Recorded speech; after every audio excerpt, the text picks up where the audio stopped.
যারা আমার আগের অডিয়েন্স রয়েছে তারা কিন্তু নিশ্চয়ই জানো যে আমার ইউটিউব চ্যানেলটার নাম কিন্তু অন্য একটি নাম ছিল।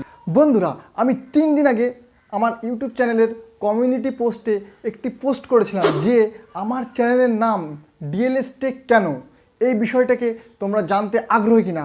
তো তোমরা তো সত্যি কামাল করে দিয়েছো। পুরো 83% লোক বলেছে যে হ্যাঁ অবশ্যই জানতে চায় যে এই চ্যানেলের নাম DLS Tech কেন রাখলে। তো অবশ্যই আজকে আপনারা জানতে পারবেন যে এই চ্যানেলের নাম DLS Techটা আমি কেন রাখলাম। তার আগে hello friends, I am Sujan, welcome to my YouTube channel DLS Tech। So let's start. দেখুন বন্ধুরা, ইউটিউব চ্যানেলের নাম কিন্তু বিশেষ একটা গুরুত্বপূর্ণ ভূমিকা পালন করে তার ইউটিউব চ্যানেলটাকে গ্রো করে নেওয়ার জন্য। তো ইউটিউব চ্যানেলের নাম কিন্তু অবশ্যই ইউনিক রাখতে হয়। ইউনিক না রাখলে কিন্তু বা বড় কোনো ইউটিউবারের নাম অনুসরণ করে আপনি যদি নাম রাখেন তাহলে কিন্তু আপনার চ্যানেল কখনোই গ্রো করবে না। তো আমি আমার চ্যানেলের নাম DLS Tech কেন রাখলাম, আজকে আমি আপনাদের যে বিষয়টা বলবো, কেউ যদি আমার অডিয়েন্সরা থেকে থাকে যে তাদের নিজস্ব ইউটিউব চ্যানেল খুলবে বা এরকম কিছু চিন্তা ভাবনা করছো বা তাদের আছে, তো তাদের নাম কিন্তু রাখার জন্য আজকে যে ভিডিওটা দেখলে তাদের রাখার জন্য অনেকটা ইজি হয়ে যাবে যে তার কী ধরনের নাম রাখতে পারেন তার ইউটিউব চ্যানেলের জন্য। তো আমি DLS Tech কেন রেখেছি, দেখুন বন্ধুরা, প্রত্যেক ফ্যামিলিতে আমাদের ফ্যামিলি মেম্বাররা থাকে, বিভিন্ন মেম্বার থাকে। আপনি বড় বড় ইউটিউব চ্যানেল দেখবেন, অনেক YouTube channel AFVB committee, SMI committee, এরকম কিন্তু অ্যালফাবেট দিয়ে তারা কিন্তু তাদের ইউটিউব চ্যানেলের নামটা কিন্তু রেখেছে বিভিন্ন লেটার দিয়ে। তো এরকম নাম রাখলে কি হয়, চ্যানেলের নাম কিন্তু অনেকটা ইউনিক হয়ে যায় এবং সার্চ রেজাল্টে কিন্তু আপনার চ্যানেলটা কিন্তু আসে।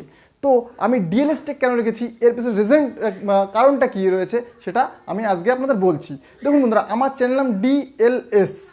তো আমাদের ফ্যামিলিতে 3 জন মানুষ বা এরকম, যার নাম যে আমার বাবা, তার নাম হচ্ছে ডি দিয়ে প্রথম শুরু, লেটার ডি।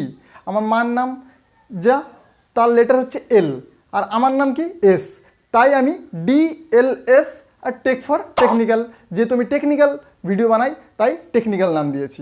তো এই কারণেই কিন্তু আমি DLS Tech রেখেছি। তো তোমরাও কিন্তু যারা ইউটিউব চ্যানেলের নাম খুঁজছো যে কী নাম রাখবো, যারা আমার আগের অডিয়েন্স রয়েছে তারা কিন্তু নিশ্চয়ই জানো যে আমার ইউটিউব চ্যানেলটার নাম কিন্তু অন্য একটি নাম ছিল। সেটা এখন আর বলছি না যে কী নামে ছিল। সেটার প্রবলেমটা কী হয়েছিল, সেটা কিন্তু সার্চ করলে আমি ইউটিউবে খুঁজেই পেতাম না যে আমার চ্যানেল আছে। তো আমার খুবই সমস্যা। যখন আমি ভাবলাম যে নামটাকে চেঞ্জ করতে হবে, তখন আমি ইউটিউবে বিভিন্নভাবে সার্চ করতে থাকি, বিভিন্ন নাম দিয়ে সার্চ করতে থাকি, কিন্তু প্রত্যেক নামেই কিন্তু দেখি একটা না একটা চ্যানেল রয়েছেই। তো কিছুতেই আমি বুঝতে পারছিলাম যে কি করব। তারপরে আমার মাথায় এই আইডিয়াটা আসলো। এই আইডিয়াটা আমি আপনাদের যেটা বললাম, এই আইডিয়াটাকে অ্যাপ্লাই করে আপনারাও যদি ইউটিউব চ্যানেল খোলেন ভবিষ্যতে, তো এই নাম অনুসরণ করে নাম রাখবেন বা আপনার ফ্যামিলি মেম্বারের প্রত্যেক ফার্স্ট লেটার রেখে রেখে আপনার নামটা এভাবে রাখবেন, তাহলে কিন্তু আপনার চ্যানেলের নামটা কিন্তু অনেকটা ইউনিক হবে। ইউনিক হলে কী হবে, সার্চ রেজাল্টে আসবে, সার্চ করলে আসবে এবং অডিয়েন্সরা আপনার চ্যানেলকে দেখতে পারবে। এটাও কিন্তু একটা ট্রিক্স হয়ে গেল আপনাদের জন্য যে আমার চ্যানেলের নামটা এইভাবে রেখেছি, তো আপনারাও কিন্তু ভবিষ্যতে এইভাবে নামটা কিন্তু রাখতে পারবে। তো ভিডিওটি কেমন লাগলো অবশ্যই কমেন্টে জানান। আর আমার যে এই নাম রাখার পেছনে যে কারণটা বললাম, এটা আপনাদের ভালো লাগলো তো, যে ফ্যামিলি মেম্বারের ফার্স্ট লেটার দিয়ে নামটা রেখেছি। তো আপনাদের কেমন লাগলো অবশ্যই কমেন্টে জানাবেন। আর ভালো লাগলে লাইক করে দেবেন, নতুন হলে চ্যানেলটি সাবস্ক্রাইব করে দেবেন। তাহলে দেখা যাচ্ছে পরের এক ভিডিও নিয়ে। ততদিনের জন্য বাই।